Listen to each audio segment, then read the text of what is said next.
জিম্বাবুয়ের বিপক্ষে সিরিজের পর এবার বড় সিদ্ধান্ত নিতে যাচ্ছে বাংলাদেশ ক্রিকেট দল। পরিবর্তন আসতে যাচ্ছে কোচিং প্যানেলে। বাদ পড়তে পারেন ব্যাটিং পরামর্শক। লিটন শান্তদের জন্য আসতে যাচ্ছেন এক নামকরা সাবেক বিশ্বকাপানো ব্যাটার। অস্ট্রেলিয়ার বিপক্ষে আসন্ন সিরিজেই জাতীয় দলে দেখা যেতে পারে বড় চমক।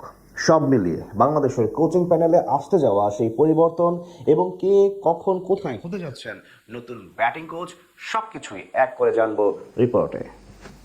জিম্বাবুয়ের বিপক্ষে সদ্য শেষ হওয়া সিরিজের স্মৃতি বাংলাদেশের ক্রিকেট ভক্তদের জন্য ছিল এক প্রকার হতাশা ও লজ্জাজনক। ঘরের মাঠে টানা 4টি ওডিআই সিরিজ জিতে গিয়েও সেখানে পুরোপুরি ব্যর্থ হয়েছে শান্ত মিরাজরা। প্রথমে একমাত্র টেস্টে ইনিংস ব্যবধানে পরাজয়, এরপর নিজেদের পছন্দের ওডিআই ফরম্যাটে ভরাডুবি। আর এমন ব্যর্থতার পিছনে স্বাভাবিকভাবে সবচেয়ে বড় দায় ব্যাটারদের। টেস্ট কিংবা ওডিআই কোনো ফরম্যাটেই ব্যাটাররা আশানুরূপ পারফরমেন্স করতে পারেননি। ঠিক সেই কারণে এখন অভিযোগের আঙুল উঠেছে ব্যাটিং কোচ মোহাম্মদ আশরাফুলের দিকে। বিশেষ করে সিরিজ হারার পর ব্যাটিং ব্যর্থতার কারণ ব্যাখ্যা করতে গিয়েই সমালোচনার মাঝে পড়েন তিনি। সেখান থেকে এখন গুঞ্জন উঠেছে আসন্ন অস্ট্রেলিয়ার বিপক্ষে সিরিজের আগে বড় সিদ্ধান্ত নিতে পারে বিসিবি। সবশেষ আয়ারল্যান্ডের বিপক্ষে সিরিজে প্রথম কোচের দায়িত্ব পান মোহাম্মদ আশরাফুল, যদিও তখন মাত্র এক সিরিজের জন্য তাকে নিয়োগ দিয়েছিল তৎকালীন ক্রিকেট বোর্ড। এরপর সেই সিরিজের পারফরমেন্স দেখে তার সাথে পাকাপাকি ভাবে চুক্তি করে বিসিবি। এরপর ঘরের মাঠে বেশ কয়েকটি সিরিজে সেই পদে দায়িত্ব সামলান বাংলাদেশ ক্রিকেটের এই প্রথম সুপারস্টার। প্রথম দিকে ব্যাটাররা মোটামুটি ভালো করলেও বিদেশের মাটিতে গিয়ে যেন খেই হারিয়ে ফেলেছে। বিশেষ করে জিম্বাবুয়ের বিপক্ষে ভরাডুবি মেনে নিতে পারেনি বিসিবি। তাই এখন পরিবর্তনের দিকে হাঁটতে যাচ্ছে তারা। এদিকে মোহাম্মদ আশরাফুলের জায়গায় কে হবেন লিটন শান্তদের নতুন ব্যাটিং পরামর্শক, সেটি নিয়ে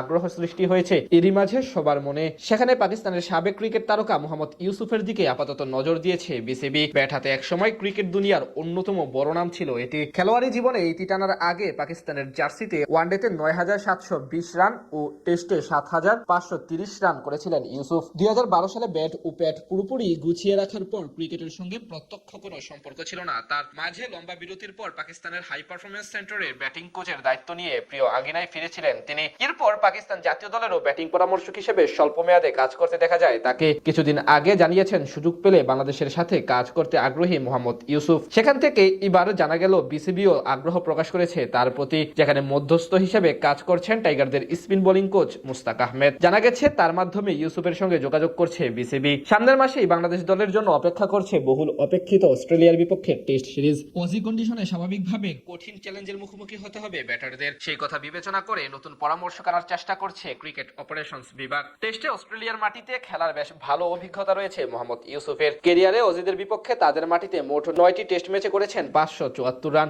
একটি সেঞ্চুরির সাথে হাঁকিয়েছেন মোট 3টি অর্ধশতক। সেখান থেকে বলা চলে বাংলাদেশের কোচ হওয়ার সব যোগ্যতাই রয়েছে মোহাম্মদ ইউসুফের মাঝে।